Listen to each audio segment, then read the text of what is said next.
Hi అండి. అందరికీ నమస్తే. వీడియోస్ లేట్‌గా పెడతానని ఏమనుకోవద్దు. ఈ శ్రావణ మాసం కొద్ది పనుల వల్ల వీడియోస్ పెట్టలేకపోతున్నాను. కొద్దిగా హెల్త్ కూడా సపోర్ట్ చేయక. ఈ వీడియో గురించి మాట్లాడుతున్నానండి. అమావాస్య వచ్చిందంటే నేను తప్పనిసరిగా కాలభైరవుడి టెంపుల్‌కి వెళ్ళడం నాకు ప్రతి అమావాస్యకి అలవాటు. నాకు ఆడవాళ్ళ ప్రాబ్లమ్ ఏదైనా వస్తే తప్ప. అలాగే ఈరోజు కూడా మార్నింగ్ 7:30కే వెళ్ళిపోయాము కాలభైరవ టెంపుల్‌కి. నేను చాలా సార్లు అమావాస్య వీడియోలో నేను చెప్తూ ఉంటాను. కానీ మళ్ళీ ఒకసారి చెప్తాను. మాకు దగ్గరలో ఉన్న కాలభైరవ టెంపుల్‌కి వెళ్ళేటప్పుడు అక్కడ గుమ్మడికాయతో దీపాలు వెలిగిస్తారండి.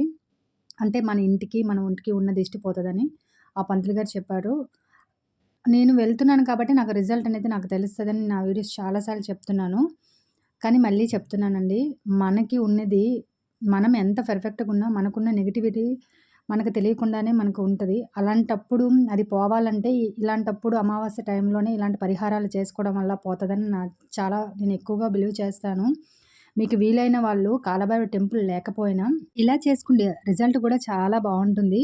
ప్రతి ఒక్కరు అమావాస్య వచ్చినప్పుడు గుమ్మడికాయ ఏదో దిష్టి తీసి ఇంటికి పడేస్తారు. కానీ అలా కాకుండా అమావాస్య రోజు నైట్ మన ఇంటి గుమ్మం ముందు ఒక ప్లేట్‌లో ఉప్పు వేసి, దాని మీద గుమ్మడికాయ కట్ చేసి, అందులో నువ్వుల నూనేసి 3 రకాలు నలుపు, ఎరుపు, తెలుపు ఒత్తి కలిపి వేసి, నవధాన్యాలు చుట్టూ వేసి, దీపం వెలిగించి మర్నాడు ఉదయం ఎవరు చూడని ప్లేస్‌లో వేసిస్తే గుడికి వెళ్ళిన రిజల్టే ఇంటి దగ్గర గూడా మనకు కలుగుతుంది.